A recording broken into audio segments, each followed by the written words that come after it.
Beleza. Nós vamos falar hoje, na aula de hoje, eu vou falar para vocês hoje um pouco sobre tipos de dados, né, dados e tipos de dados em Python, fazendo uma breve, sempre, comparação com algumas outras linguagens, e também fazendo algumas aplicações práticas lá no IPython com vocês. Primeira coisa que a gente precisa entender em relação aos tipos de dados no Python, nós já tínhamos falado isso lá na aula passada, né? Mas a gente vai recapitular um pouco aqui de forma mais conceitual, é que esse tipo de dado, ele pode ser dividido em dados numéricos, assim como qualquer outra linguagem, né? Ou dados não numéricos. Os dados numéricos, eles são divididos em variáveis, né, ou dados chamados inteiros, e dados chamados dados reais.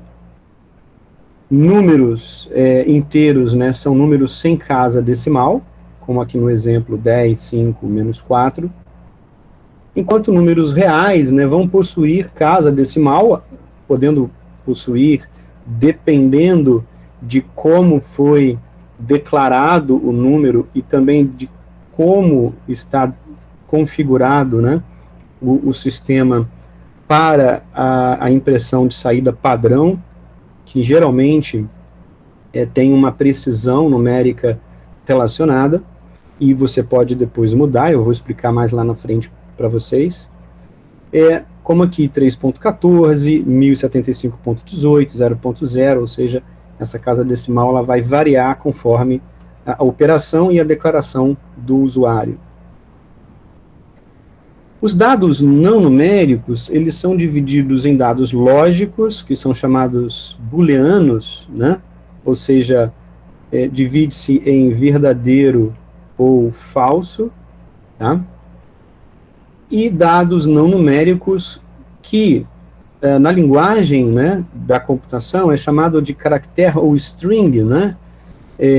Onde nós temos uma cadeia declarada sempre entre aspas, tá? Tudo o que houver entre aspas será entendido pelo Python como uma variável, um dado não numérico do tipo texto.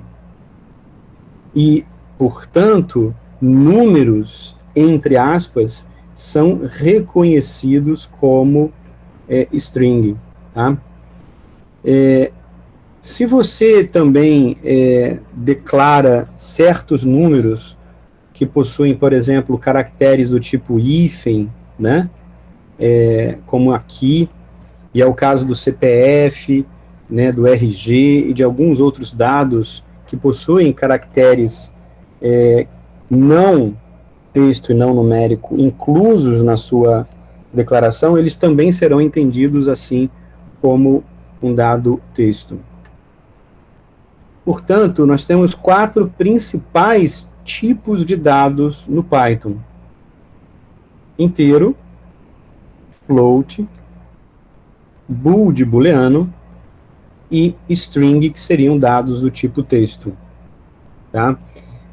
Ocorre da mesma forma com outras linguagens, só que vocês vão perceber que a diferença, como eu expliquei na aula passada, é que nós não vamos precisar declarar qual é a variável do tipo inteiro, qual a variável do tipo float, e assim por diante. O Python ele automaticamente vai fazer esse reconhecimento, dependendo de como foi declarado a variável, ou o dado. Os operadores aritméticos, eles funcionam da mesma forma e com o mesmo raciocínio que nas outras linguagens. Não há nenhuma mudança significativa em relação a isso. Portanto, quem já está acostumado ou já programou em Bash, C e outras linguagens de programação, vai perceber que é muito semelhante, assim como também no MATLAB. Então, os principais operadores são mas, né, que seria o operador aqui de adição. O exemplo seria, como eu mostrei até na aula passada, né, A igual a 3 mais 2 e nesse caso aqui, nesse exemplo, é uma operação entre inteiros, tá? Menos de subtração, b igual a 7 menos a, o asterisco, que seria o sinal, né, símbolo para o operador multiplicação, aqui no exemplo c igual a vezes b, o barra, à direita, que seria o operador de divisão, que é diferente de duas barras seguidas, que seria o quociente. A gente vai ver isso na prática, tá, no IPython agora. E o símbolo, né, para o operador resto seria o porcentagem. Como é que é isso na prática? Como que ficariam esses resultados que eu estou mostrando aqui lá no IPython, para vocês verem na prática e vendo, fazendo, né, digitando, vocês vão ter essa assimilação do que é cada operador desse, o que significa isso e quais são as diferenças. Então, migrando lá para o terminal, todos estão comigo? Todos estão no terminal agora? Sim. Sim. Perfeito. No terminal, a gente pode brincar um pouco aqui juntos, acompanhando o meu raciocínio, e também, se você quiser, por aí, testando suas ideias. Se nós declaramos, como eu falei com vocês, uma variável A, né, chamando aqui ela de um valor, né, inteiro, mais um outro valor inteiro, ele vai armazenar isso na variável A. Se nós digitamos A, ele retorna na tela de saída o valor da operação soma. Observem que o resultado de uma soma entre inteiros retorna na tela um valor inteiro, né? Nós podemos saber, né, qual é o tipo desse objeto declarado com aquele comando type, que será muito útil nesse início para vocês entenderem o tipo de cada dado, mas ele também é muito útil para a programação em si, porque muitas vezes vocês vão perceber que esses dados precisam ser manipulados ao longo de um algoritmo. Então, quando a gente digita na tela type sobre o valor, né, o dado A, ele retorna que esse dado é do tipo int. Esse int define o tipo de dado como inteiro. Tá? Se nós tivéssemos feito uma operação com a setinha para cima, volta o comando, tá? Tá vendo? Fazer aqui, ó. Se você digitar a setinha para cima, ele volta, né, o histórico de comandos que você digitou no IPython. Se nós quiséssemos mudar essa operação para uma soma entre um número inteiro mais um número real, né, vocês vão perceber que agora esse tipo de dado, do dado A, ele vai mudar para float, porque a regra de precedência, a gente vai falar isso lá depois, das operações, faz com que majoritariamente o float agora aqui, que está implícito na operação, ele transforma o resultado de A como também float, né? E isso sobrepõe ao inteiro igual 3 aqui, ok? Então, como resultado dessa operação, vocês vão ver agora que o resultado não vai ser aquele 8 tipo inteiro, mas agora um 8.0, uma única casa decimal. Tá? Então, essa estrutura, eu vou resumir depois esse conceito mais à frente, é essencial para vocês entenderem o tipo de cada dado. Por exemplo, a divisão ali, no exemplo, é D igual a 10 sobre 3. Se você escrever aqui D igual a 10 sobre 3 no IPython, no terminal, vocês vão perceber que o resultado da divisão de dois inteiros nos retorna um valor do tipo float, que pode ser confirmado com type D do tipo float. Por quê? Porque a divisão de 10 por 3, ela não é um inteiro, e sim um float, um ponto flutuante, né? Um número com decimal. E aí ele vai, dependendo da divisão que você faça, ele vai retornar quantas casas decimais assim forem necessárias, a não ser que você modifique isso no sistema depois. A diferença de você usar, eu vou dar um clear aqui na tela, para a gente voltar aqui. A diferença de nós usarmos essa divisão com uma barra à direita por duas, é que o resultado agora de D vai ser não o resultado da divisão, mas o quociente inteiro, né? Então, 10 aqui dividido por 3, o quociente inteiro, se vocês agora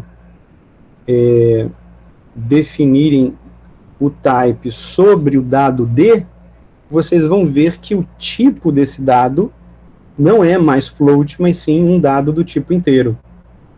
Se a divisão com duas barras, por exemplo, aqui nesse caso, fosse 11 dividido por 3, vocês vão ver que vai dar o mesmo valor truncado, retirando-se todas as decimais e colocando na saída padrão apenas o valor inteiro. Então, vocês perceberam a diferença entre nós dividirmos com uma barra à direita e duas barras à direita? Ficou claro isso? Sim. Tá? Sim. Muito bom. Uma outra operação é a operação com esse símbolo que nós usamos, né, comumente quando escrevemos divisão. Quando usamos esse operador, ele significa para a gente porcentagem, né? Esse símbolo, ele na operação no Python, ele vai retornar o resto da operação. Então, se nós fôssemos aqui declarar 10 porcentagem 3, né, vocês vão ver que ele vai fazer a operação de divisão, só que ele retorna para a saída padrão o resto dessa divisão, e esse resto é um resto inteiro. Se nós digitarmos type sobre o dado F, vocês vão ver que o sistema entende esse dado como int, inteiro. Tá? Essas operações, a priori, nesse momento, elas não fazem uma conexão direta com o algoritmo que você vislumbre, mas vocês vão perceber que tem utilidades enormes quando você quer justamente manipular, né, números e fazer operações matemáticas no seu algoritmo. A exponenciação é simbolizada, né, por esses dois asteriscos na sequência, assim como a radiciação. Como no exemplo ali que eu mostrei, se a gente chama G, por exemplo, 2, né, asterisco, asterisco elevado a 2, esse valor vai ser 4, né, e o tipo de dado sobre G é um valor do tipo inteiro. Da mesma forma, vocês vão perceber que se o resultado for um valor do tipo ponto flutuante, né, ele vai automaticamente armazenar isso num dado do tipo ponto flutuante. Ali no outro exemplo, a operação seria 16 raiz de 16, então a gente teria que, para tirar a raiz de 16, na radiciação, a gente vai elevar isso a meio, e vocês vão ver, então, que o resultado vai ser um valor do tipo float. Opa. Ok? Então, essas são as principais operações matemáticas, tá? Aqui resumidas nessa tabela. E a regra de precedência dos operadores vai ser sempre a seguinte: ele vai fazer primeiro a operação que estiver entre parênteses, depois a potenciação, na sequência a multiplicação e divisão, e por final a soma e subtração. Então, imagina que, da mesma forma, nós tenhamos que fazer construir no algoritmo uma equação extremamente complicada com multiplicação, divisão, com várias operações daquelas que eu mostrei na tabela, aquela regra de precedência sempre vai valer. E como ela vai valer, é importante que você tenha o hábito, como a gente tem o hábito quando escreve no papel, de escrever o seu código, o seu algoritmo, seguindo essas precedências explicitamente, e não implicitamente. Do que eu estou falando? Imagina que você queira, aqui na minha cabeça, né, escrever uma equação do tipo 2 mais 3 vezes 4 menos 5, isso tudo dividido por 6. Né? Então, se você escreve dessa forma, vocês vão perceber que o resultado vai ser aqui 13,16. Mas se vocês observaram o que eu disse, né? Eu quis dizer que é 2 mais 3 vezes 4 menos 5 parênteses, isso tudo dividido por 6. E isso vai ser 1,5. Tá?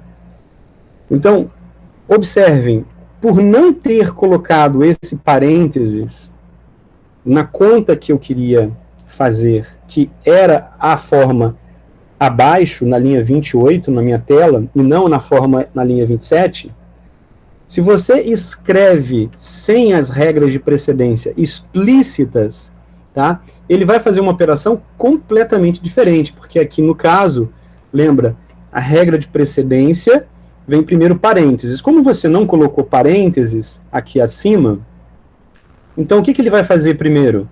A multiplicação e a divisão, depois a soma e a subtração. Então esse resultado aqui é o resultado de 3 vezes 4, 12, tá? Menos 5 dividido por 6, então ele vai fazer primeiro 5 dividido por 6, vai pegar 12 mais 2, 14, menos o valor 5 dividido por 6, que vai dar algo em torno ali de 13,1, 13,2, como ele está explicitando aqui. Então, esse cuidado da regra de precedência aqui é importantíssimo, porque como a precedência majoritária, né, primeira, são os parênteses, é essencial que você saiba escrever a equação para o Python de forma correta, usando os abre e fecha parênteses na sua ordem correta, senão o resultado vai ser completamente diferente.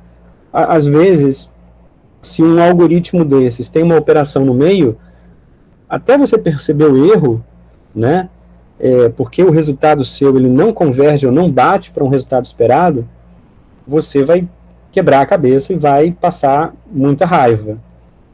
Entenderam o que eu expliquei? Sim. Professor, somente parêntese, né? Não tem colchete, chaves? Não. Colchetes, eu não vou falar disso agora, mas adiantando a sua pergunta, o colchetes e as chaves, eles vão ter um significado para o Python muito particular mais à frente, quando nós declararmos outros tipos de dados que o Python ele faz uso, como listas, bibliotecas, dicionários, tá? Então, para esses tipos de dados, que são assuntos um pouco mais avançados no nosso curso, mais à frente eu vou mostrar, nós vamos ver bastante colchetes, chaves, né, colchetes, nas operações em Python, na verdade, na declaração desses tipos de dados. Agora, okay, em operação matemática, a regra de precedência e o uso é de parênteses. Então, isso aqui tem que estar muito claro para vocês. Ok? Tá ótimo. Obrigada, professor. Então, vocês precisam saber usar corretamente, né, o parênteses dentro das operações matemáticas. Tá bom? Perfeito. Então, resumindo aquilo que eu já mostrei um pouco na aula passada, né, e acabei de mostrar um pouco para vocês acima, nos exemplos, o dado de entrada, ele pode, dependendo da operação realizada no fluxo do programa, ele pode ser alterado, né? Por exemplo, aqui eu estou declarando P igual a uma variável, um dado do tipo o quê, pessoal? Do tipo float, né? Então, ele vai entrar no sistema como float. Na sequência, eu faço uma declaração de que essa variável ou esse dado Q, ele recebe o valor de P. Como P foi declarado tipo float, automaticamente Q vai receber uma identificação do tipo float. Na sequência, eu agora estou dizendo que P vai receber, entre aqui aspas simples, π. Observe que π aqui não é o valor numérico de π. Tá? E isso a gente pode fazer testando no terminal para vocês verem o que vai acontecer na prática. Observe, eu estou dizendo que P é igual a 3,14 e, portanto, esse dado ele é do tipo float. Depois, nós estamos dizendo que Q vai receber o dado já declarado P antes e, portanto, agora o dado Q é um dado também do tipo float. E na sequência, nós estamos dizendo que P é esse aspas simples π. Esse π é uma string, um caractere, não é a função π matemática. E agora, esse dado P, ele deixa de ser um dado do tipo float e passa a ser um dado do tipo str de string, tá? Então, agora é um dado não numérico, é um dado texto. Ok? Você pode, de repente, estar perguntando, professor, e se fosse, em vez de uma aspas, fossem duas aspas duplas? Vocês vão ver que o resultado é igual, é idêntico. São formas diferentes de nós declararmos uma string. Ou aspas simples ou aspas duplas. Ele vai entender da mesma forma. Ok? Ficou claro o exemplo para vocês na tela? Ficou sim. Vocês conseguiram reproduzir aí para vocês? Sim, consegui. Sim. Legal. Bem, então, isso é muito, muito importante, tá?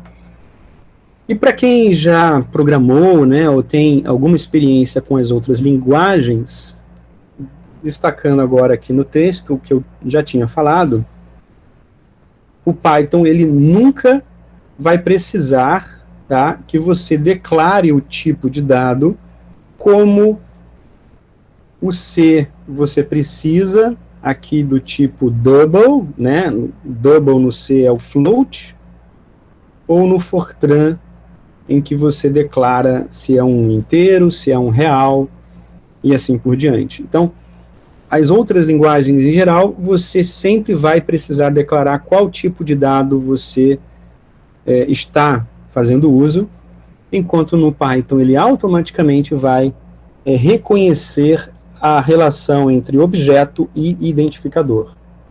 Isso é de uma aproximação, de uma facilidade tamanha, vocês não têm ideia. O quão, em termos de, por exemplo, linhas e memória, tá, são economizadas num programa Python quando comparado com as outras linguagens. Bem, Ainda lembrando a questão das operações matemáticas, que nós começamos um pouquinho na aula passada, quando nós fomos fazer operações com inteiros, né, e em float numérica, como eu mostrei ali no terminal, desse tipo, nós estamos usando, como eu já tinha falado para vocês, o que a gente chama de built-ins, né, de funções automaticamente já instaladas para o terminal, para o Python, e que ele vai entender perfeitamente essas operações. Mas, quando nós precisamos usar funções do tipo a função π, a função seno, a função cosseno e assim por diante, que não são funções do tipo built-ins do sistema, a gente sempre vai necessitar primeiro chamar o módulo, e nós chamamos qualquer módulo em Python com esse import, tá? No início do programa, ou antes que você vá usar esse módulo, ok? Aqui, o módulo para as funções matemáticas chama-se math, né? E assim por diante, a gente vai sempre usar dessa forma. Nós podemos chamar diretamente, quando assim fazemos, nós chamamos todos os módulos inclusos em math, ou então, nós podemos também chamar o módulo dessa forma, from math import todas as funções. Então, são as duas maneiras, padrões no Python, ou seja, para qualquer módulo, a gente vai sempre usar esses dois tipos de padrões.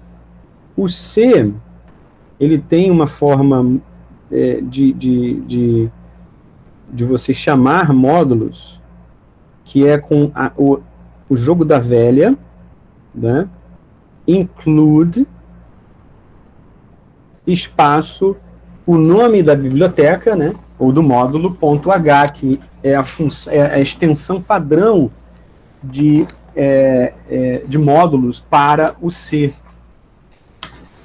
Então, essa é a maneira que você tem no C para embutir no seu programa esses módulos.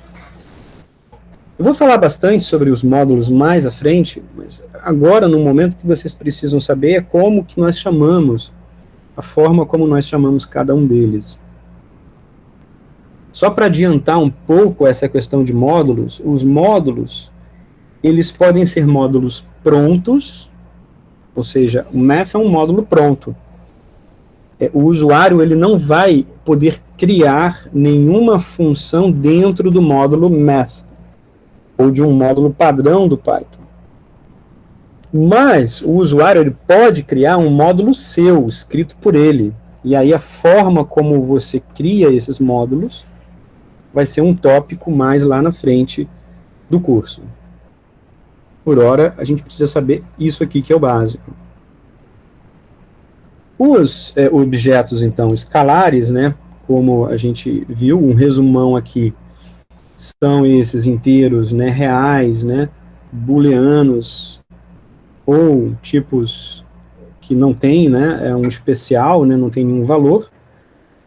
A forma de nós sabermos é o type, e vocês vão perceber que também uma outra utilidade do type, isso vai ser bastante útil, guarda essa informaçãozinha na cabeça ou no papel, é quando a gente está debugando um código, um algoritmo. Então, imagina que você fez um programa e você teve um erro. Quando esse programa é um programa pequeno, né, de poucas linhas, fica muito fácil, pelo erro que o próprio Python dá ao compilar, né, ao ser interpretado, fica muito fácil de você identificar qual tipo de erro foi e resolver o problema. Mas vocês vão perceber que quando esse programa ou esse algoritmo ele tem bastante linhas, ele é razoavelmente grande, e ele dá um erro, ainda que ele sempre reporte que tipo de erro foi, muitas vezes são operações entre variáveis locais e globais, que a gente vai falar mais na próxima aula, mas adiantando o assunto, entre rotinas dentro do programa, ou entre funções dentro do programa, que uma variável, de repente, era inteira num determinado momento do código e passou a ser float no outro momento.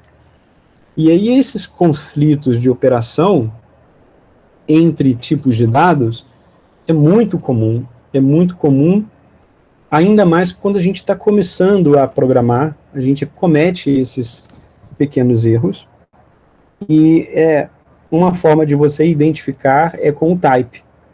Então, toda vez que deu esse erro, o type ele é muito útil para você entender, né, o que se passa. Ainda sobre os tipos int, float, por aí por diante, eles também podem ser usados na linha de comando. Por exemplo, vamos dizer aqui que a gente queira operar, por exemplo, A é igual a B mais um valor D. Logicamente, observem que nós não declaramos quais valores são de A, B e D. E aí o que acontece? B não foi definido, assim como também D não foi definido. Então nós precisamos definir antes, né, os parâmetros da operação com A. Imagina que você defina B, vamos supor, igual a 2 e D igual a 3.0. Então, portanto, vocês já perceberam que o final do resultado da soma vai ser um tipo de dado A que vai ser um float. Só que você não quer que A seja float. Ou seja, se agora nós perguntarmos o valor de A, ele vai armazenar um valor do tipo float em A, mas você não quer que A seja float. Por quê? Porque numa operação na sequência, vamos chamar aqui, sei lá, de M, vai receber o valor de A. Então, vocês estão acompanhando o meu raciocínio aqui na tela? Sim. Tá? Em algum determinado momento, esse M que recebe A, ele não pode ser float, você quer que ele seja inteiro. Uma forma de você fazer isso é dizer que M é igual a int A. E com isso, agora, o valor M vai ser o valor inteiro da soma B mais D.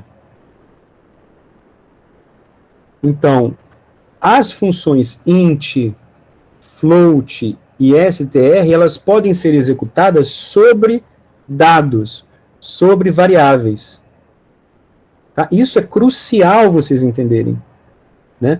Nós fizemos com que M não ficasse float, recebendo o valor de A, que é float. Tá?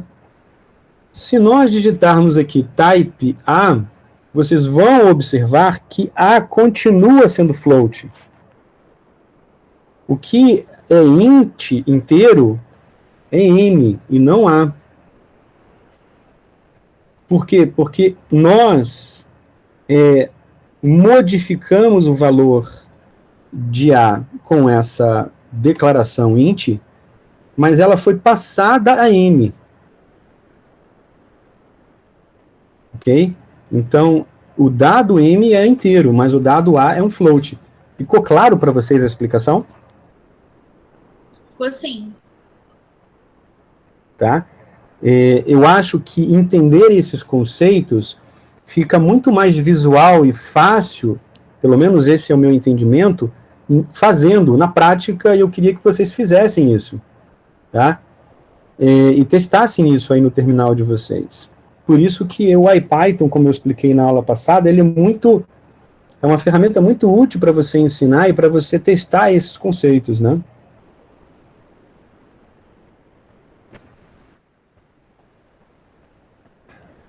Alguma dúvida?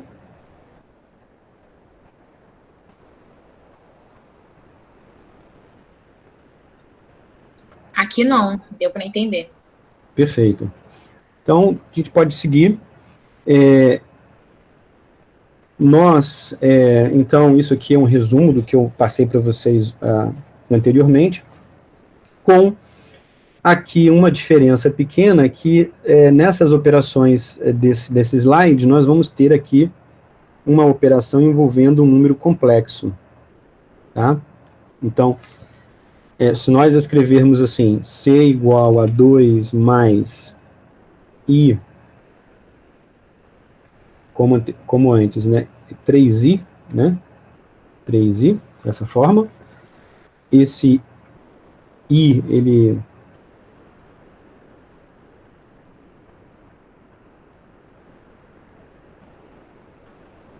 Opa, é J, tá?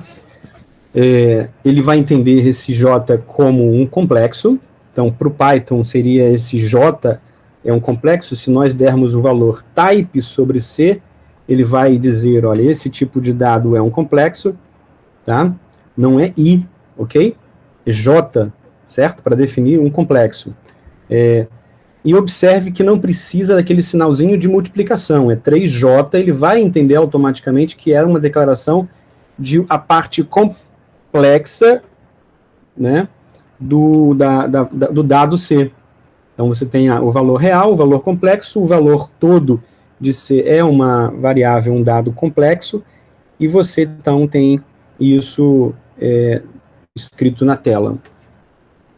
O outro tipo de dado que está aqui, nós vamos falar um pouco dele mais à frente, foi a pergunta da Karine, vai ser sempre parênteses.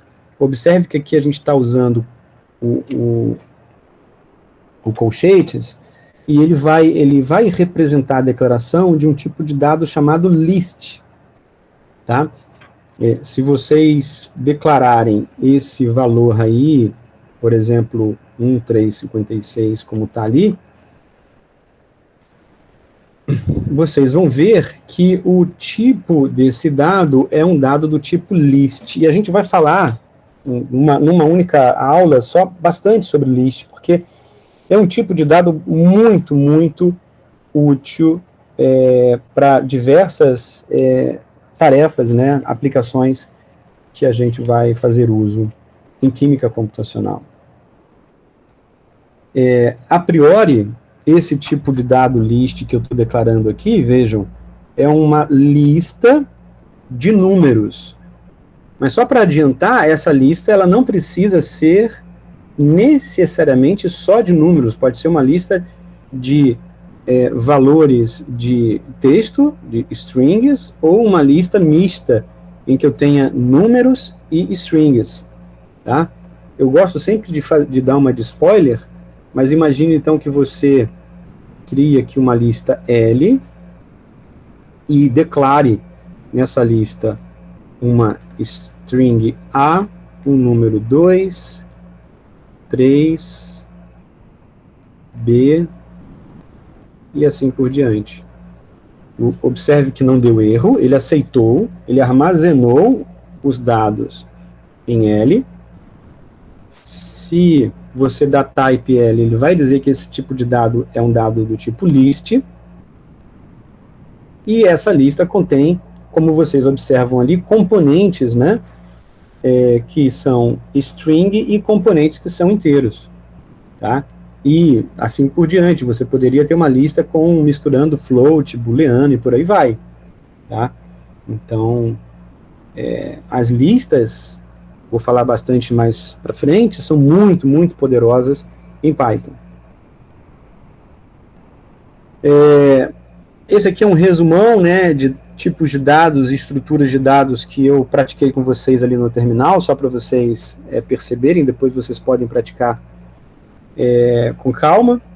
E as operações, né, como um resumo do que eu mostrei, se nós temos, né, dois números somados, diminuídos, multiplicados ou divididos, o resultado aqui ele vai ser inteiro, se ambos são inteiros. Se um deles, como eu falei, é float, ele será float, e na divisão ele vai ser sempre float, como eu mostrei para vocês. aquilo que nós já tínhamos mostrado na tela, né? Esse aqui vai sempre mostrar para a gente o resto da divisão, e aqui é a potenciação de I sobre J. E agora a gente vai falar um pouquinho das strings, né? Então, assim, operações matemáticas são bem intuitivas, né? Em geral, para nós, porque o Python ele vai funcionar exatamente como uma calculadora. Então, se você sabe operar uma calculadora com números, fazendo cada uma das suas operações, você certamente não vai ter dificuldade de realizar contas com o Python, contas numéricas. Mas é também possível fazer, digamos, manipulação ou somas e operações com as strings. E como que funciona a string para o Python? Esse slide aqui, ele é bem ilustrativo de como que o Python trabalha a indexação de uma string, tá? Então, imagina essa palavra aqui escrita, Jupyter Notebook, imagine que seja, então, declarada, entre aspas, simples ou duplas, como uma string. A indexação da esquerda para a direita, nesse sentido aqui, portanto, tá? Ela inicia por 0 e assim por diante, 1, 2, 3, até a última, aqui no caso, 15. Com o destaque de que qualquer espaço sem nenhuma tipificação de objeto é também considerado um caractere, né? É considerado uma indexação na string. Isso é muito importante vocês entenderem. E, do lado contrário, ela também pode ser indexada, ou seja, da direita para a esquerda, só que, em vez de começar por 0, ela começa aqui por -1. Então, vai ser -1, -2, -3, -4, e assim por diante, -16. Tá? Então, vai ser sempre um número de caracteres, aqui da esquerda para a direita, enquanto da de esquerda para a direita vai ser o número de caracteres -1, porque ele começa por 0. Tá? Isso tem que ficar muito claro na cabeça de vocês, porque qualquer manipulação com uma string, tá? Vocês vão ver que é possível nós percorrermos os dados, cada um desses elementos na string, a partir da manipulação dessas indexações que ela recebe nessa ordem. Como é que seria isso na prática? A gente vai ver um pouco mais ali na frente. Como eu já mostrei, já falei para vocês, as strings elas podem ser criadas com as aspas, né? Duplas ou simples.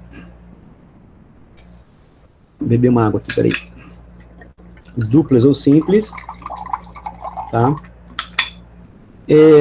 Lembrando aqui no slide abaixo que quando nós declaramos aspas aqui duplas ou simples, nós estamos declarando uma string, mas aquelas aspas triplas, lembram? Representam um comentário. Vamos ver isso aqui na prática. Se vocês colocarem assim, né, var string igual a Python, tipo var str é do tipo string, e observem aqui que nós podemos usar o underline para dar nome a uma variável. Dar um nome a uma variável é um ato muito importante no código, extremamente importante, e aqui tem até uma curiosidade de programação.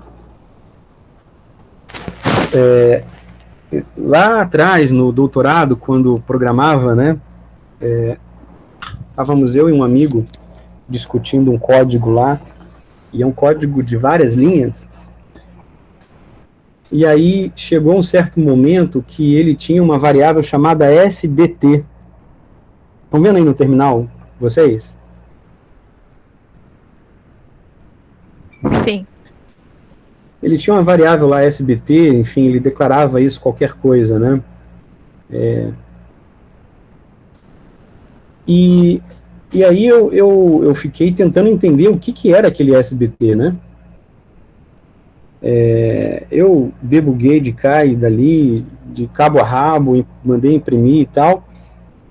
Entendi, depois de tanto esforço, o que era o SBT, e eu cheguei para ele e falei, poxa, por que você deu o nome dessa variável de SBT?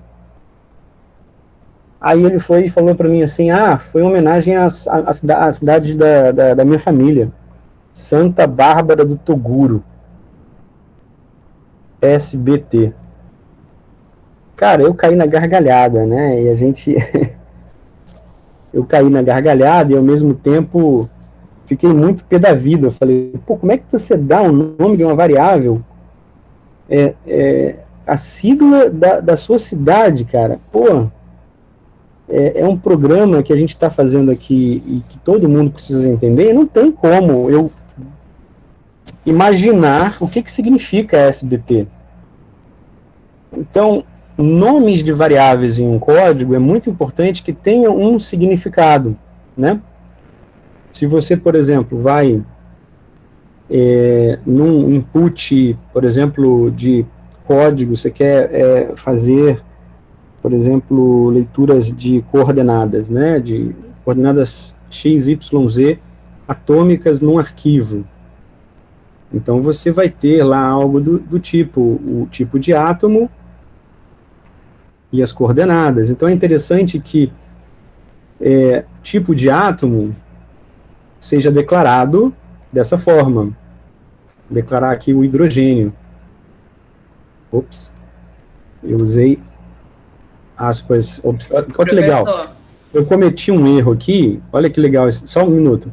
Eu cometi um erro aqui, e aí foi legal esse erro, porque é o seguinte, eu não posso misturar, ele vai aceitar se eu colocar aspas simples ou aspas duplas, mas ele não vai aceitar se eu misturar uma coisa com a outra, como eu fiz acima sem querer. Diga, Karine. É Karine?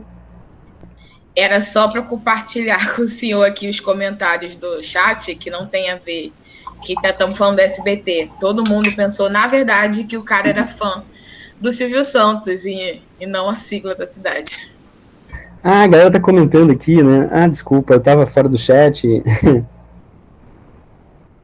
Não era o SBT o canal. Cara, mas eu ri, sabe? Porque a Santa Bárbara do Toguro. Eu fiquei imaginando o que seria esse SBT e tal.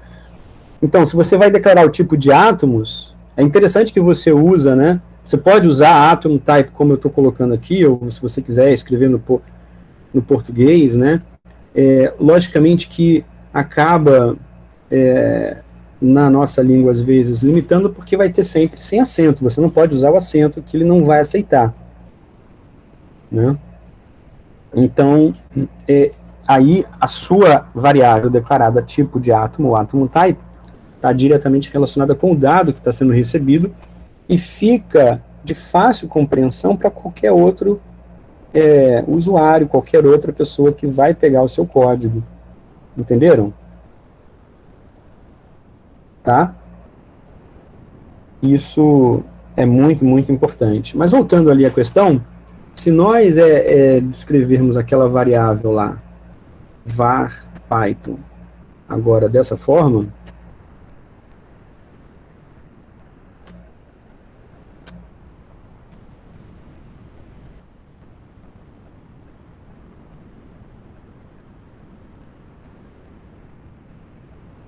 observem, esse tipo, ele também continua sendo string, afinal de contas é um texto, tá?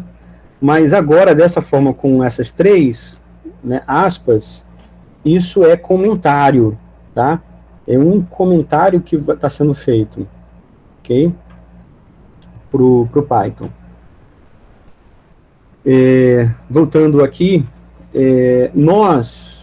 observe então que lógico que o exemplo que eu estou trazendo aqui é justamente esse de química computacional e bioinformática, mas vocês já perceberam ali no meu exemplo que a manipulação de strings como objetos é muito importante para a área de química computacional, porque afinal de contas o arquivo de saída ou o arquivo de entrada, ele basicamente tem sempre dados do tipo texto para serem lidos, tá? Para serem manipulados. Mesmo que você queira pegar um dado numérico, esse dado numérico ele vai estar ali no meio de muito dado de texto nos arquivos. Então, a manipulação, né, o saber ler, o saber manipular esses dados do tipo string são muito, muito importantes para programação em química computacional, para análise em química computacional. Ok? Bem, e aí como é que a gente pode acessar, então, esses valores do tipo string num arquivo? Tá? Pela indexação como vocês estão vendo aqui, olha, dos colchetezinhos, né? Então, essa variável aqui está sendo declarada em nome, Maria Silva, print nome 0, lembrando a indexação 0 é a primeira, então seria M. Print nome 6, 0, 1, 2, 3, 4, 5, que é o caractere espaço, 6, o S, seria o caractere correspondente à indexação 6, tá? Então, nós definimos o nome Maria Silva, lembrando que o caractere aqui, espaço, ele vai ser encarado como uma indexação, tá? E aí nós acessamos ele da mesma forma. Se você tiver um hífen ou qualquer outro símbolo, ele também vai entender como uma indexação. Ok? E dessa forma, então, nós podemos fazer slices, tá? São o quê? São os chamados, os slices são chamados, você varrer exatamente cada componente de uma string, de um caractere, tá? E aí nós podemos fazer isso dessa forma padrão entre o colchetes, aqui o parâmetro de início, o parâmetro final, de parada, e o passo que, por default, se você não coloca nada, vai ser sempre encarado como 1. Então, nós podemos, de forma resumida, colocar apenas 2 valores, que ele vai fazer vai percorrer, né, os componentes, os indexes de uma string dessa maneira. Exemplo, aqui, imaginemos essa variável S, definida como A, B, C, D, F, G, H, né? Assim por diante. Então, S3, 2.6, aqui vai ser 0, 1, 2, 3, né? Até o 6, ele vai retornar D, E e F. Vamos ver isso aqui na prática para vocês verem. Então aqui, ó, clear, imagina, podemos chamar de var, né? Ou de S de string, S, entre aspas, simples ou dupla, tanto faz, A, B, C, D, E, F, G, H. Ok. Se nós digitamos S, o colchetes, né? 3, 2.6, ele vai retornar o valor DEF, que são as posições correspondentes, posição 3 até a posição 6. E como nós não colocamos uma terceira, nós estamos indo de 1 em 1. Então, o 0, S0, vai ser o A. Então, 0, 1, 2, 3 é o D, 4, 5, até o 6, mas não incluindo o 6, por isso que ele vai parar no F. Ok? Você poderia espaçar isso de 2 em 2? Poderia. Vocês vão perceber agora que nós estamos pulando o E, ele vai só mostrar DF, porque eu quero que ele indexe a cada 2 entre 3 e 6, né? Então ele acaba pulando aqui, ó, o E. Por isso que ele vai retornar só D e F. Ok? Ficou claro para vocês isso? Ficou. Tá? E aí vocês têm aqui agora algumas outras formas de indexação, que é o seguinte: quando a gente coloca 2 pontos, tá? Ele vai retornar, aqui, ó, primeiro vamos colocar aqui, antes do 2 pontos, vamos colocar tudo, tá? Só o 2 pontos. S 2 pontos, ele vai considerar a indexação de 0 até o final, ou seja, de tudo. Tá? Então, isso é muito interessante, porque dependendo do tamanho do caractere que você tenha, né, e falando em tamanho, é até importante já, embora não esteja no slide, mostrar para vocês. Se a gente digitar size S, acho que não, eu tenho que importar. Então, depois eu mostro isso para vocês. Size não é um built-in, tá? E aí, deixa eu só voltar aqui para vocês ficarem com isso na tela. Ops, aqui.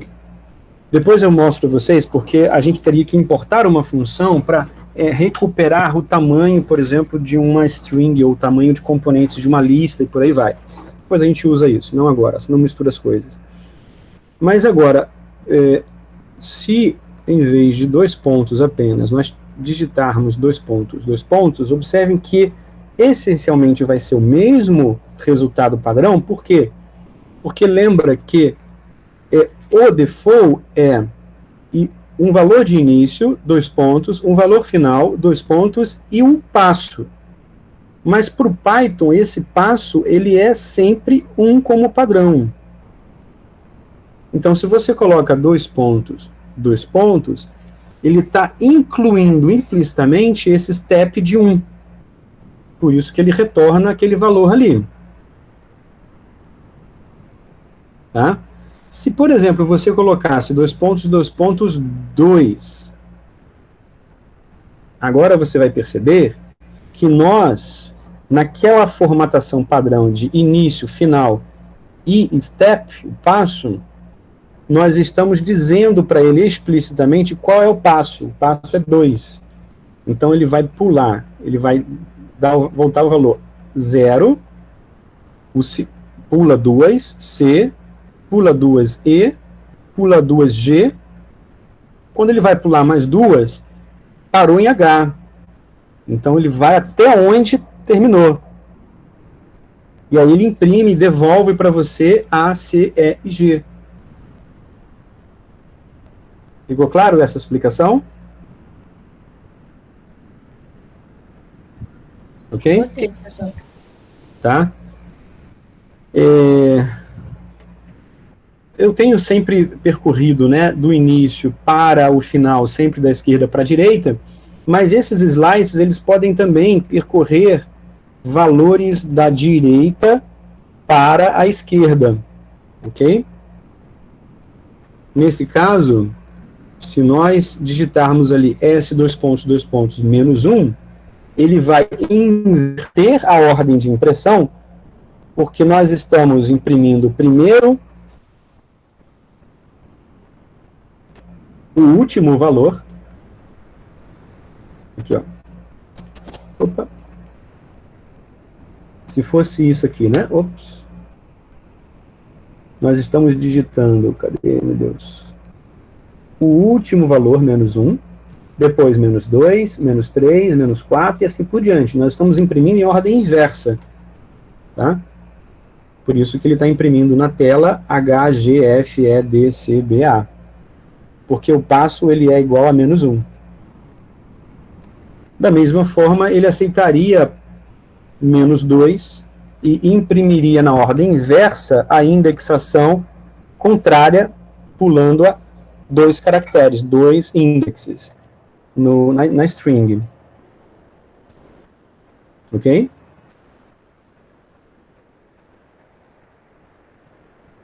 E, logicamente, vocês podem ver e brincar com isso, que o intervalo de início e final, você define. Se você não definir como aqui está, ele vai entender que vai ser do primeiro até o último, sempre, da forma como foi dado.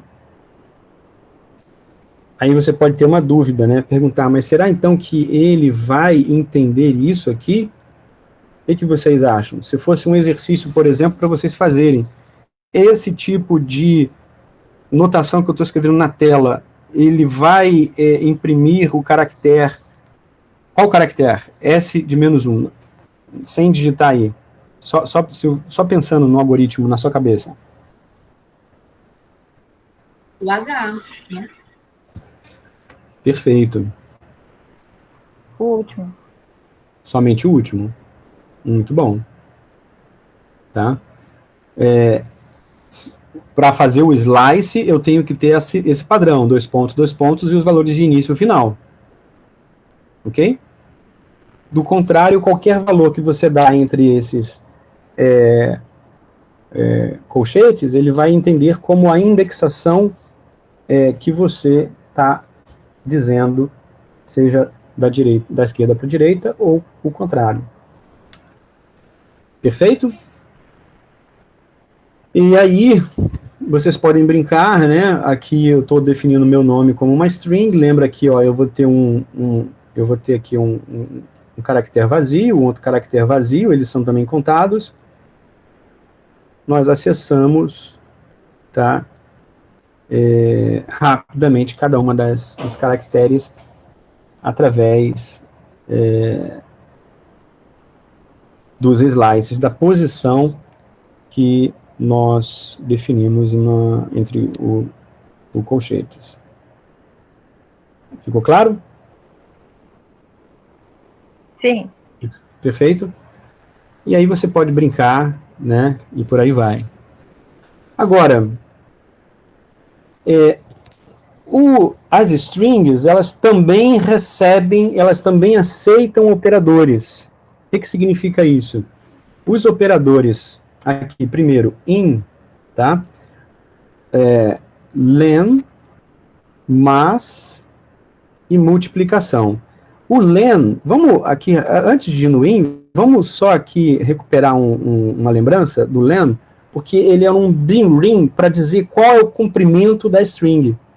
Nesse caso aqui, que nós estávamos brincando na tela, qual é o comprimento aqui dessa string, né? Quantos elementos ela vai ter? 1, 2, 3, 4, 5, 6, 7, 8. Então, se a gente digitar len de S, então, len é um built-in de tamanho, de comprimento da string, ela retorna quantos componentes tem aquela string. Ok? Eu adiantei ela, porque ela vai ser bastante útil para nós fazermos loops depois, como vocês vão poder ver. Mas seguindo aqui.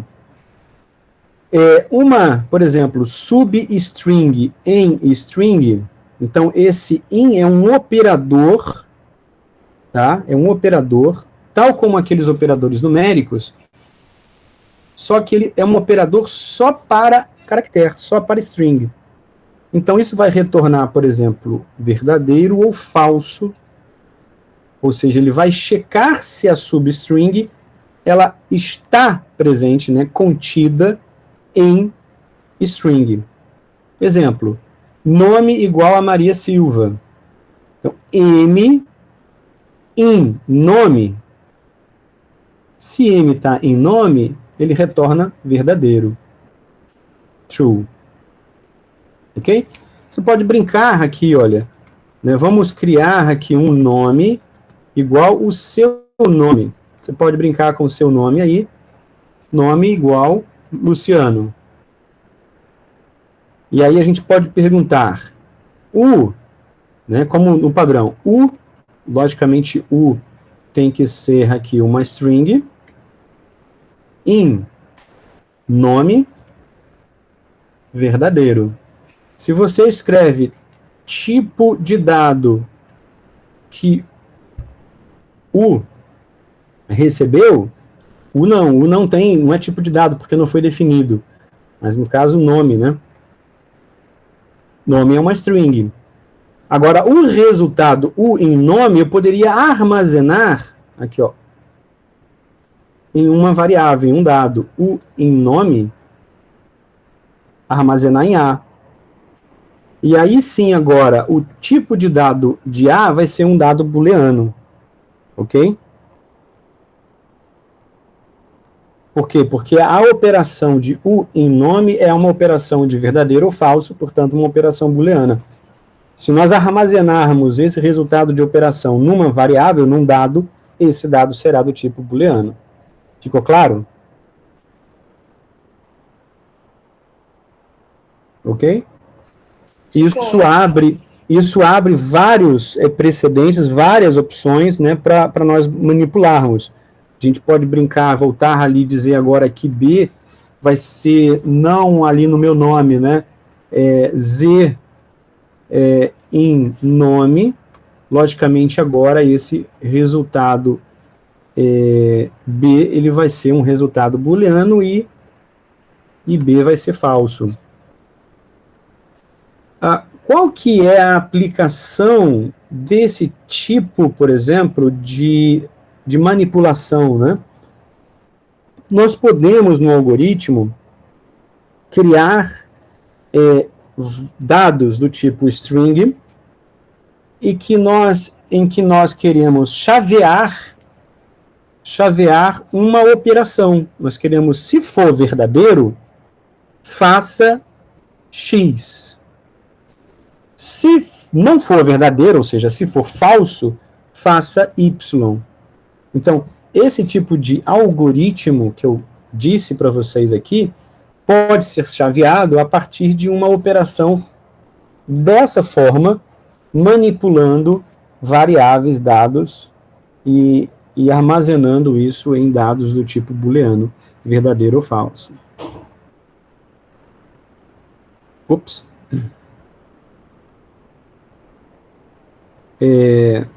Da mesma forma, ali mostrei o length, então, né? Aqui, ó, length de nome Maria tem 5 elementos. O espaço vazio, mais uma vez, né? Ele tá? Um caractere, tem 11 elementos aqui com espaço. E você também pode manipular a soma de duas strings, tá? E aí você pode juntar, né, essas duas strings numa só. Por exemplo, eu poderia aqui brincar, né, nome igual, por exemplo, nome 1 igual Luciano, nome 2 igual Costa, né, nome vai ser nome 1 mais nome 2, e aí o resultado vai ser a soma dos dois tipos de dados string juntados. Então vocês vão perceber que não vai ter o espaço entre eles, então eu tenho exatamente a soma dos dois nomes. Então vai aceitar a soma e também vai aceitar a multiplicação. Né? Na multiplicação, ele vai repetir quantas vezes você quiser. Por exemplo, eu poderia dizer aqui que nome seria igual nome 1 vezes 3.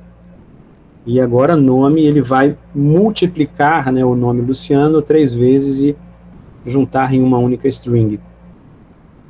Logicamente que o comprimento de nome 1 corresponde ao dado Luciano, enquanto que o comprimento de nome maiúsculo aqui vai ser um comprimento da multiplicação dessa string por 3. Ok? Claro, pessoal? Eu tô indo devagar. Eu tô indo devagar e não tô indo rápido. Mas se vocês acharem que tá muito lento, que pode acelerar, eu acelero, tá bem? Como é que tá a velocidade aí? Pra mim tá bom assim. Beleza. Bom, agora a gente pode, então, depois de conhecer, a gente agora já sabe manipular, sabemos todos agora manipular dados inteiros do tipo float e strings. Nós conhecemos esses dados, sabemos como eles são declarados. Dessa forma, a gente pode agora estabelecer comparações, ou seja, são operadores de comparação. Quais são os operadores de comparação? Nós temos o operador maior, que vai comparar números, tá? E ele vai retornar sempre como resposta um tipo de dado booleano. Então, se I for maior que J, verdadeiro. Se não, falso.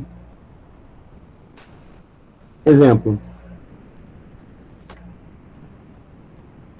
4 maior que 2, verdadeiro. Ok? 2 maior que 2, não, falso.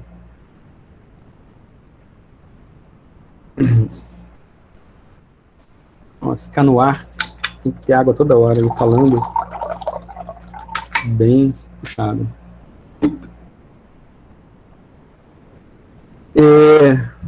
E da mesma forma, 3 menor que 9, ele retorna verdadeiro.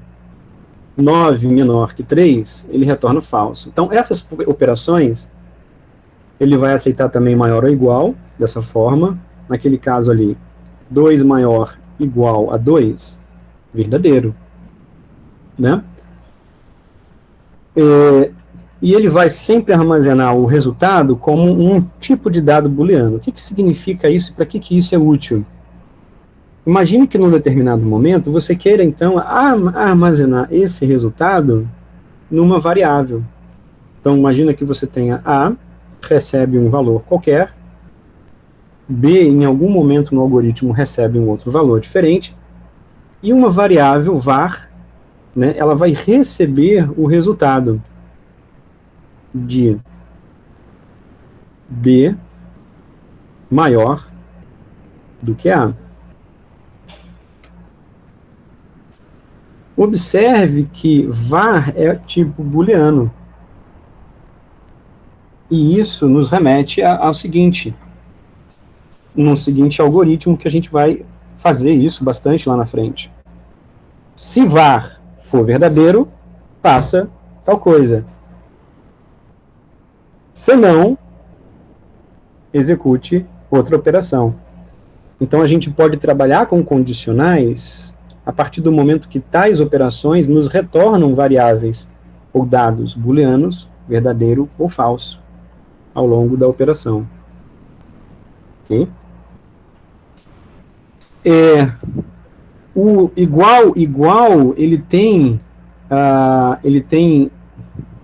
aqui, ó, igual, ele vai ter, né, o símbolo aqui de igualdade, né, e de diferença quando é exclamação igual. Então, ele vai retornar verdadeiro se I for igual a J e falso se não. E embaixo ele vai retornar verdadeiro se for diferente e falso se não. A gente pode brincar e testar isso. Imagina que a gente coloque 2 igual a 3, é falso. Agora, se a gente coloca 2 igual a 2, é verdadeiro. 2 diferente, ou seja, exclamação igual a 2. Agora é falso. Mas se a gente colocar 3, vai ser verdadeiro. Da mesma maneira, a gente vai sempre armazenar um tipo de dado booleano no resultado de uma operação de comparação como essa. E essas são as principais operações de comparação, tá?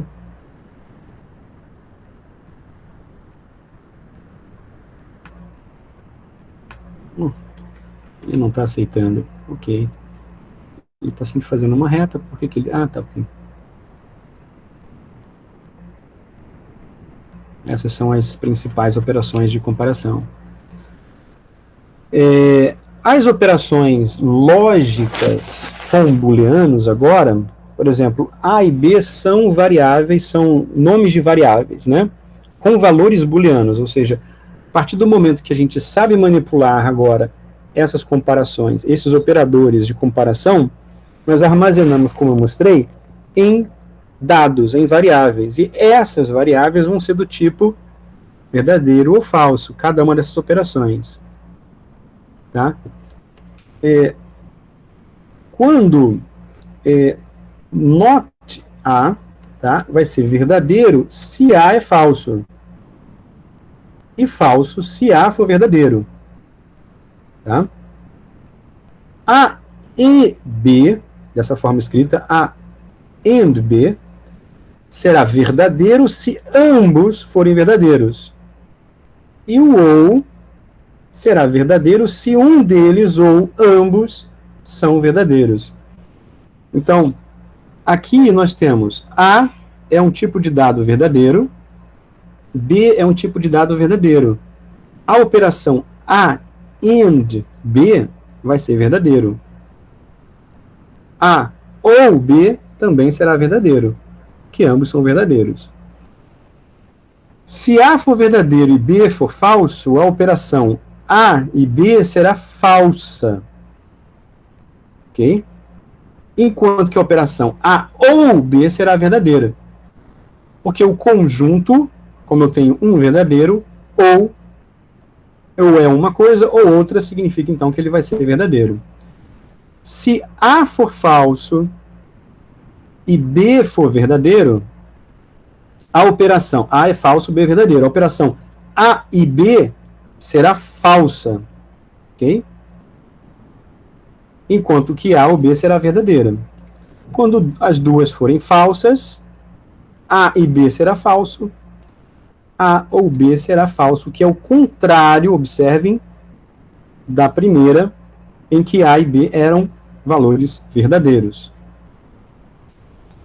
Então, dessa forma, a gente pode operar sobre variáveis booleanas, variáveis lógicas, e as seguintes operações, not A and B, A or B, elas vão ser válidas. Testando. Imagine A, aqui é um valor, por exemplo, a gente pode colocar aqui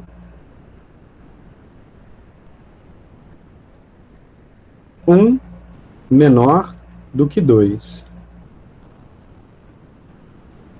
Então, A, nesse caso, é verdadeiro ou falso, pessoal? Verdadeiro. Exato. Verdadeiro. B é igual à operação... Vou pegar aqui um exemplo em que B seja falso. Então, aqui... 1 igual a 2. Então, agora, tipo B, booleano, só que, ok, A, B. Então, A verdadeiro, B falso, certo? Agora, então, vamos manipular de forma a usarmos essas relações, A e B, A and B. observe que no IPython, me digam se apareceu para vocês também aí, viu? Ele vai escrever esse end com uma cor diferente. Escreveu sim. Tá? Então, esse end, ele é uma função, um built-in já instalado, né, incluído no IPython, no Python, que automaticamente ele vai ser válido. Ele compreendeu, ele entendeu esse end. Esse end, ele não é um dado tipo texto, esse end, ele não é um caractere, né, uma string, mas ele é um operador de comparação para booleanos. End, e assim como o OR vai ser, da mesma forma, um comparador. Então, a end B vai ser falso. Então, exatamente esse caso que a gente está aqui, olha, a gente tem, meu Deus. A gente tem um dado do tipo verdadeiro, o outro dado do tipo falso, a gente está fazendo a operação A AND B é do tipo falso e A ou B é do tipo verdadeiro, como está exatamente aqui mostrado, nessas duas linhas. Ok? Note o resultado, né, que seria not A é falso, not B é verdadeiro. E cai nessa aqui. Ele vai ser verdadeiro se A é falso e vai ser falso se A é verdadeiro. Exatamente isso aqui.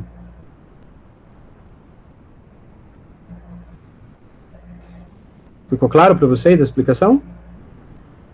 Ficou sim. Ficou assim, professor.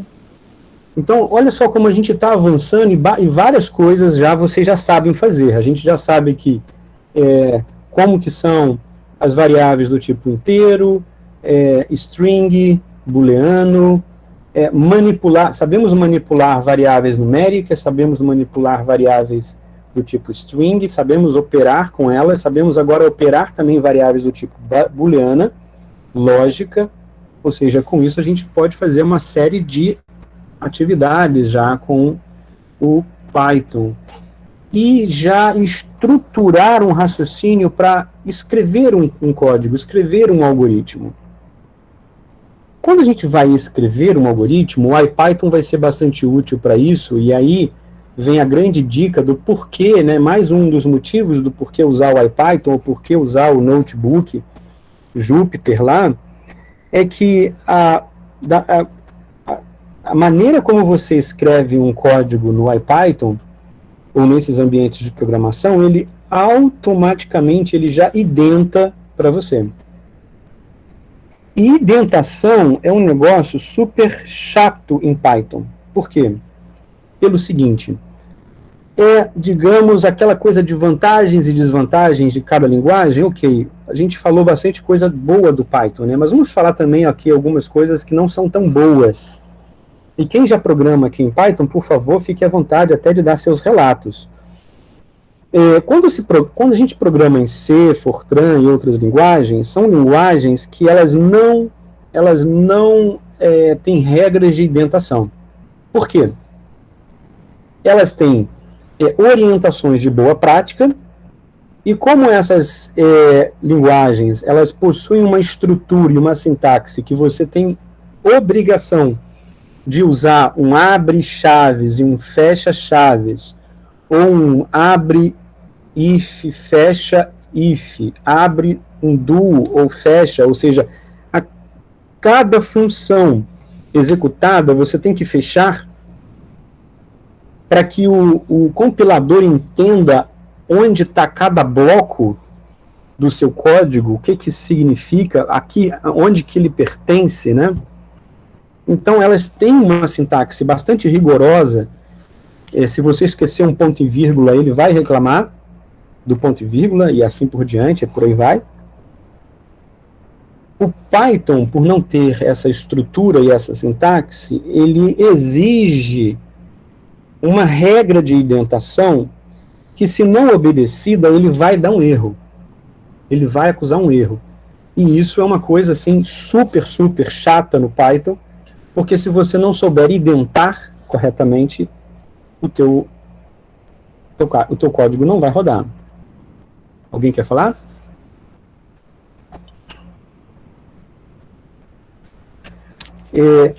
Se alguém quiser dar algum relato, fique à vontade. Eu não sei se aqui tem alguém que já teve problemas com isso. Então, a indentação para o Python, ela importa muito. Tá?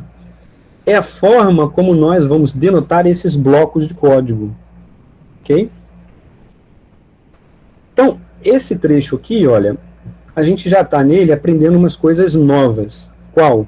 A primeira que a gente está aprendendo é como que nós entramos com dados pelo terminal, através da função input. Então, float significa que o dado que eu der ao algoritmo, ele vai transformar em float, entre com o número de x, entre com o número de y. Tá? Cada vez que a gente abre um parênteses, a gente tem que fechar.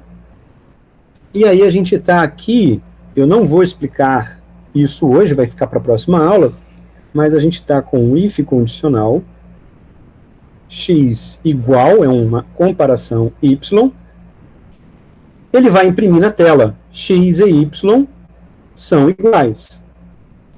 Observe que esse end aqui, como está entre aspas, é uma string, é um caractere. Se y for diferente de 0, ele vai, portanto, x divisão por y é tanto. Senão, x menor que y. Ele imprime x é menor. Senão, imprime y é menor. Final, thanks.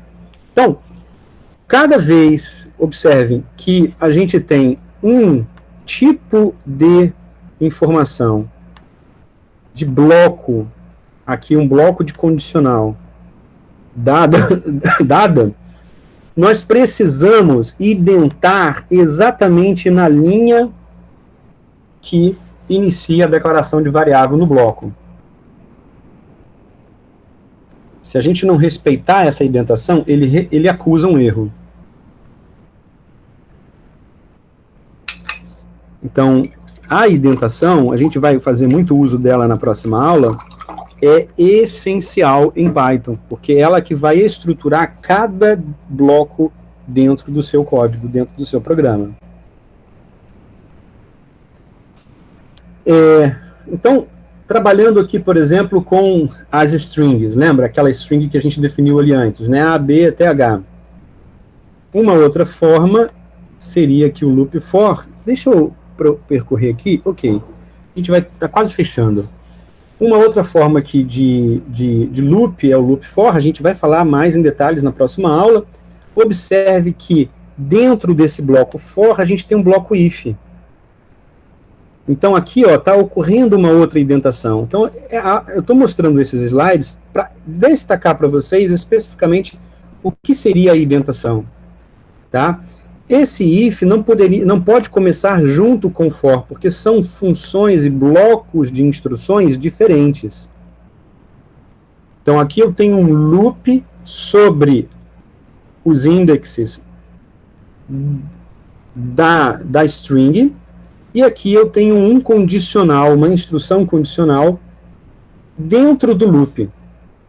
Então são partes, são blocos que a gente chama, com operações e com funções diferentes no algoritmo. E elas recebem essa indentação.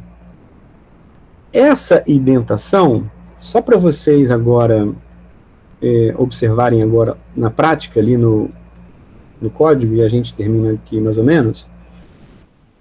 Imagina que a gente tenha uma string lá, meu nome.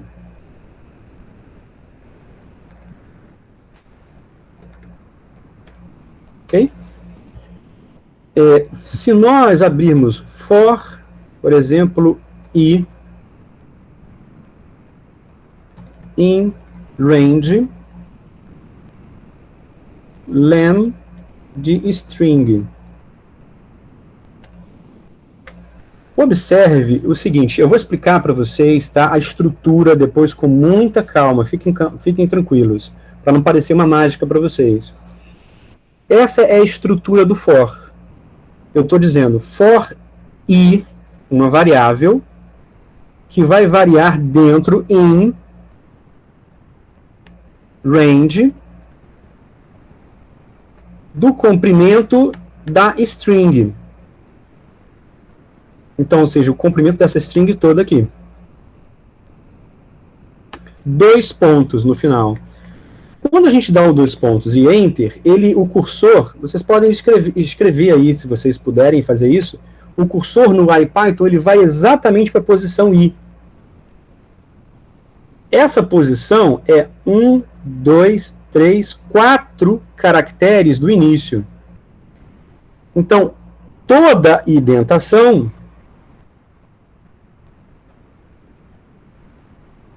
vou colocar aqui,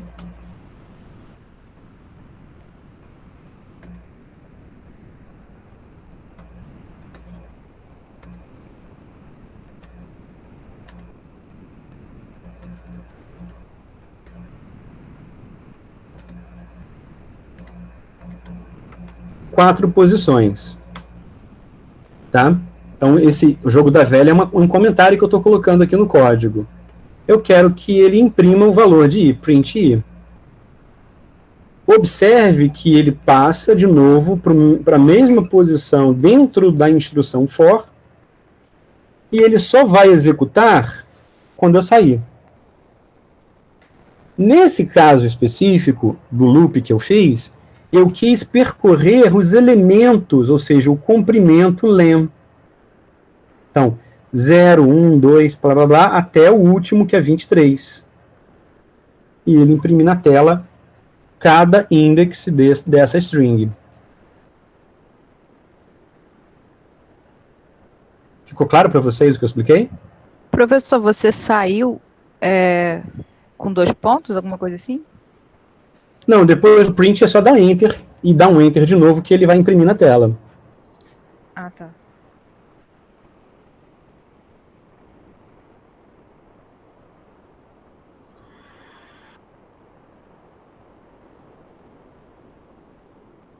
Se vocês quiserem, podem brincar aí na tela de vocês com o nome de vocês. Ficou claro para todo mundo? Ficou sim. Tá? O IPython, observe então que ele vai automaticamente indexar para a gente, né? Isso é muito útil quando você está testando algoritmos, testando código. Você não precisa se preocupar com a indexação no IPython e nem no Jupyter. Ele automaticamente identa, né? Agora, se você está programando, de repente, né, num texto, um arquivo texto, que não tem essa indentação automática, você tem que começar a perceber isso. É lógico que depois de um certo número de linhas no código, essa indentação também não fica tão clara e você precisa testar no IPython se está correto ou não. Naquele caso lá, eu imprimi length, observe, mas eu me poderia pedir para, em vez de imprimir o comprimento, os elementos dessa string, eu poderia pedir para ele imprimir cada caractere, né, cada elemento do nome. Ou seja, em vez de imprimir i, nós poderíamos aqui ter escrito string i. E aí ele vai escrever, né, o caractere, o elemento que foi lido na posição i, 0 é o L, 1, U, e assim por diante, o nome seu na tela será escrito. Então a gente já teve um sabor na aula de hoje, um pouquinho de sabor de loops for, que são muito úteis para fazermos esses slices, esses acessos, né, automáticos em cada elemento de caractere dentro de uma string, por exemplo, com o loop for. e imprimindo na saída padrão do sistema. Ok? Testaram aí? Por favor, façam os seus testes. E agora, façam este aqui com o nome de vocês, olha. Vocês vão ter o mesmo resultado, só que agora com um loop while, em vez de for. Então, essa é a estrutura do while. Veja, eu declaro um índice 0, e aí, enquanto esse índice for menor que len de name, imprima o valor, e a cada iteração, some um elemento, até que esse índice ele seja menor do que len. E aí vocês vão ver que ele vai imprimir da mesma forma o valor na tela. Por favor, trabalhem agora esse código aqui no IPython para vocês. Testem com o while. Professor, Oi. se fosse menor ou igual? Se fosse menor ou igual, o que aconteceria? O que você aprendeu?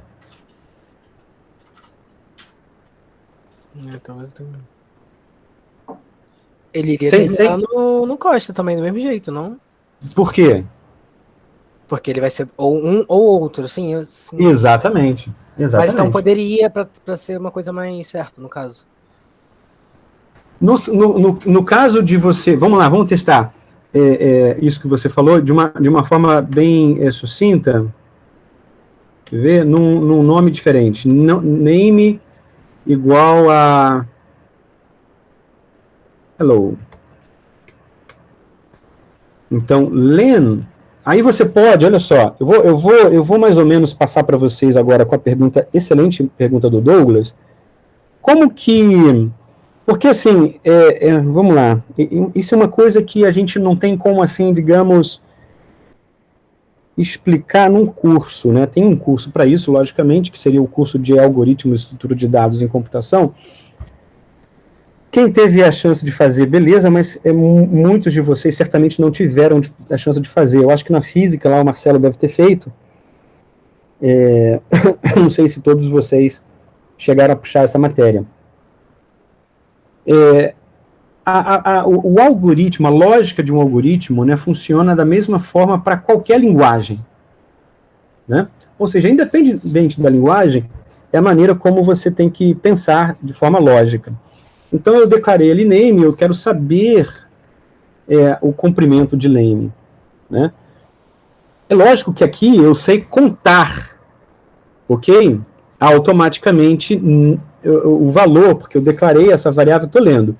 Mas num programa, essa operação é muito útil, porque essa variável ela pode ser dinâmica e não estática. Estão entendendo a minha linguagem do que eu estou falando? Sim. Sim. O tamanho, o comprimento, ele pode, dentro do algoritmo, mudar. Ele pode ser, hora ter um comprimento 10 e outra hora pode ser 20. Ele pode variar. E é importante que você reconheça esse comprimento a cada momento que ele passa por ali. Né? Mas então, nesse exemplo, a gente quer dizer o seguinte, né? Vamos criar aqui um índice, como eu fiz ali, índice igual a 0. Eu estou baseado aqui, ó, justamente naquele código. Aí eu estou dizendo, while índice que eu criei igual a 0 for, segundo, né, a ideia do Douglas, é menor ou igual a len de name. 2 pontos, ele vai percorrer.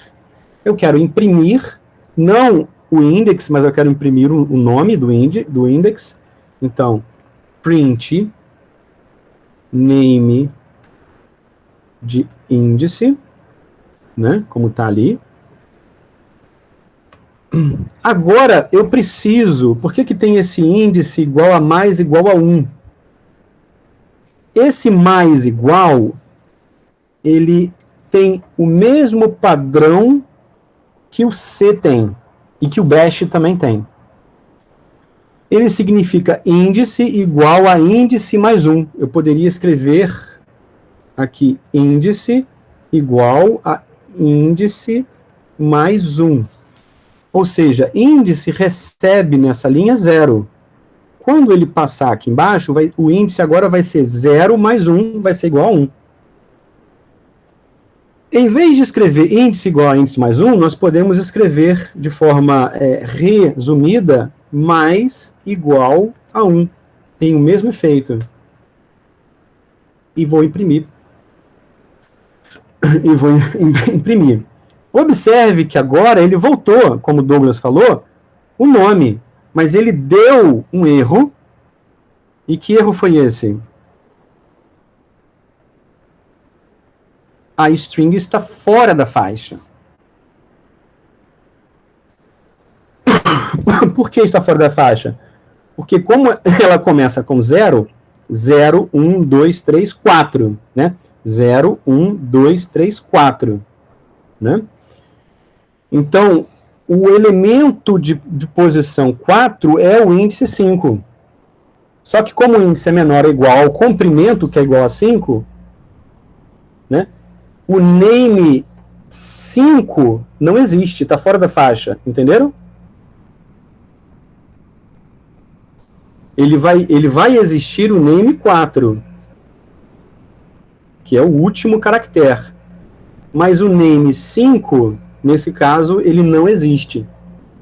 Então ele vai imprimir, Douglas, da mesma forma, mas ele vai dar um erro por conta do comprimento da string, do nome, ser diferente da indexação.